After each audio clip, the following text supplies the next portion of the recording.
बच्चों, आज हम लोगों को व्याकरण पढ़ना है।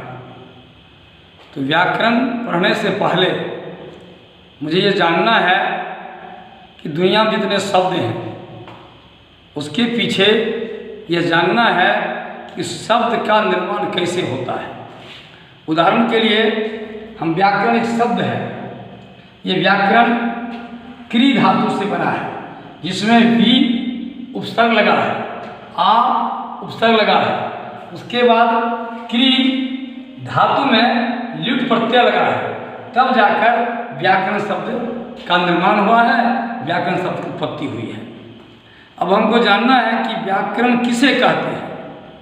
तो सामान्यतः भाषा में हम लोग जानते हैं कि व्याकरण वह शास्त्र है जिसमें शुद्ध शुद्ध बोलने के लिए, शुद्ध शुद्ध लिखने के लिए सिखाया जाता है।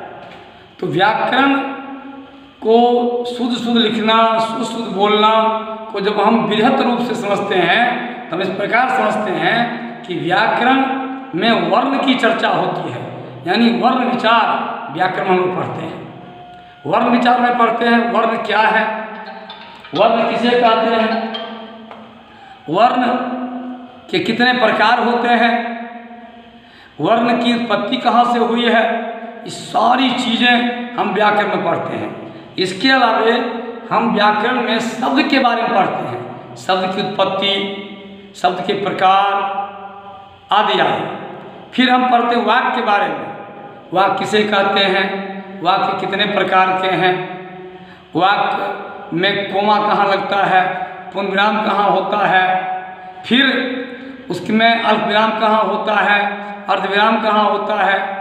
उदाहरण के लिए उसने कहा कि मैं पटना जाऊंगा लेकिन तुम पटना कब जाओगे, यह एक वाक्य है, इसमें कहाँ पूर्णविराम होगा, कहाँ कोमा होगा, ये सारी जानकारी हम व्याकरण से सीखते हैं। इसके अलावे व्याकरण में हम कविता के बारे में भी पढ़ते हैं, कविता में छंद के बारे में, मात्रा के बारे में, रस के बारे में, और वाक्य बढ़िया हो, वाक्य सुंदर हो, उसके लिए हम अलंकार के बारे में पढ़ते हैं उस व्याकरण में।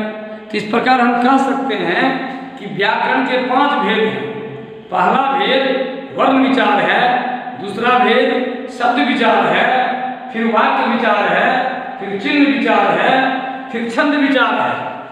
तो इस प्रकार हम व्याकरण को पढ़ने से हमको न केवल वर्ण की जानकारी होगी, शब्दों की जानकारी होगी, वाक्यों की जानकारी होगी, चिन्हों की जानकारी होगी और छंद की जानकारी होगी। व्याकरण का मतलब होता है पूरे हिंदी के मूल भाग। जैसे कि हम बता रहे थे कि कोई भी चीज़ का शुरुआत है वर्ण से, खत्म होता है छंद से। ये सारी जानकारी हमको व्याकरण में मिलती है।